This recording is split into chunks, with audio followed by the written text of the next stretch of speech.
हाय बच्चों। बच्चों चलो पढ़ते हैं एक लंबी कविता।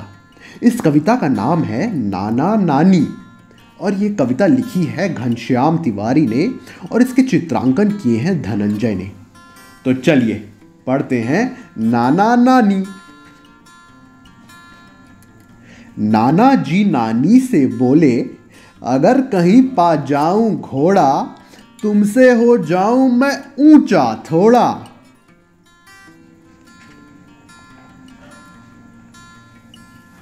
नानी बोली, अगर कहीं हाथी पा जाऊं, तुमसे ऊंची मैं हो जाऊं। नाना जी को गुस्सा आया, सिर उनका थोड़ा गरमाया।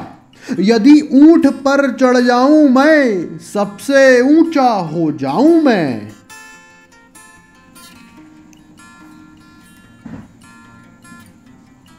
नानी जी फिर कहां रुकी, नाना के आगे नहीं झुकी।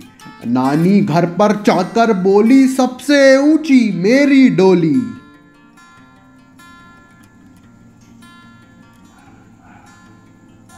नाना जी ने दौड़ लगा दी, भागे भागे जोर से भागे, जोर से भागे, जोर से भागे।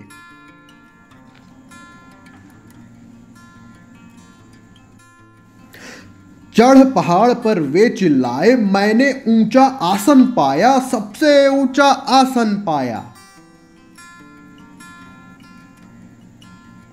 नानी चांद पे चढ़कर बोली, सबसे ऊंची मेरी डोली, बादल जैसी मेरी डोली। नाना जी मन ही मन बोले, इससे ऊंचा होगा क्या।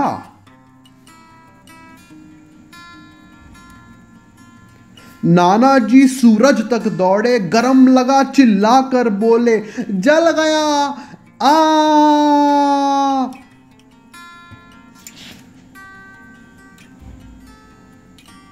नहीं बनना है तुमसे ऊंचा, नानी अब तू नीचे आजा, नानी अब तू नीचे आजा।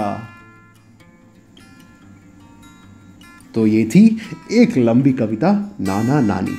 अब ये नाना नानी कौन है? तो ये नाना नानी कौन है? दरअसल नाना नानी तुम्हारी ही तरह के दो बच्चे हैं, एक लड़का और एक लड़की। मध्य प्रदेश में जहाँ एकलव्य संस्था काम करती है, कुछ इलाकों की भाषा पर गुजराती और मालवी का प्रभाव है। इन भाषाओं में नाना नानी का मतलब है छोटा छोटी। अक्सर छोटे बच्चों को नाना नानी कहकर पुकारा जाता है। गुजराती में अगर कहना हो कि छोटी बच्ची है तो कहेंगे नानी छोकरी छे। तो ये थी आज की एक लंबी सी कविता, कुछ ज़्यादा लंबी तो नहीं थी, जिसका नाम है नाना नानी। कविता सुनने के लिए बहुत बहुत धन्यवाद।